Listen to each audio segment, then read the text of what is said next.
Apakah kita negara agraris? Atau itu cuma mitos yang terus diulang di buku sekolah? Indonesia katanya negara agraris, tanahnya subur, sawah terbentang luas, bahkan ada pepatah, tongkat kayu dan batu bisa jadi tanaman. Tapi coba lihat kenyataan sekarang. Harga beras bikin panik, petani justru bangkrut, dan rakyat kecil makin susah makan. Petani menjual gabah dengan harga Rp5.000 per kilo. Tapi di pasar, beras bisa tembus Rp15.000, bahkan Rp18.000. Lalu kemana selisih itu? Bukan ke petani, bukan ke rakyat, tapi ke rantai distribusi yang panjang dan penuh permainan. Setiap tahun, ada momen yang bikin petani geleng kepala. Lagi panen raya, pemerintah justru impor jutaan ton beras. Alasannya, stok kurang, demi stabilisasi harga, tapi hasilnya, harga di tingkat petani jatuh. Mereka rugi, sementara beras impor masuk gudang Bulog. Ironis bukan? Data BPS, jelas, mayoritas petani di Indonesia adalah kelompok miskin. Bahkan ada istilah petani gurem yang punya lahan kurang dari setengah hektar. Lahan makin sempit, biaya pupuk naik, hasil panen nggak sebanding. Jadi, siapa yang sebenarnya untung dengan sebutan agraris itu? Disinilah letak ironi. Petani adalah ujung tombak pangan, tapi mereka justru yang paling lapar.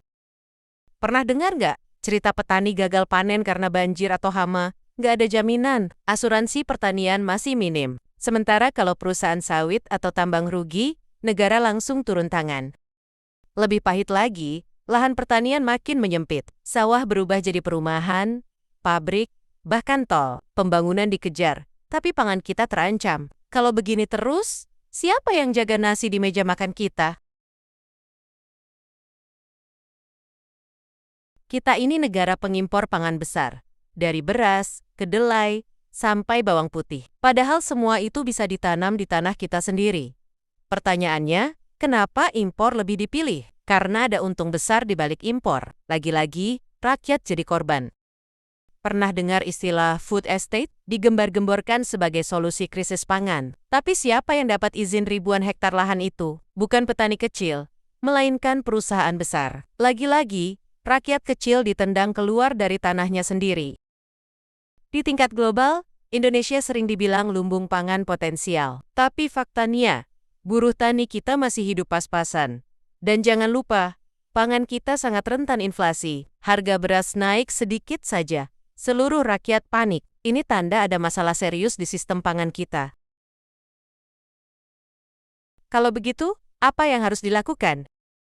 Pertama, kembalikan pangan ke rakyat. Selama ini, petani kecil hanya jadi objek, bukan subjek. Mereka dituntut menghasilkan beras murah, tapi tidak pernah dijamin kehidupannya. Ironis sekali, petani yang menanam padi justru paling sering kelaparan.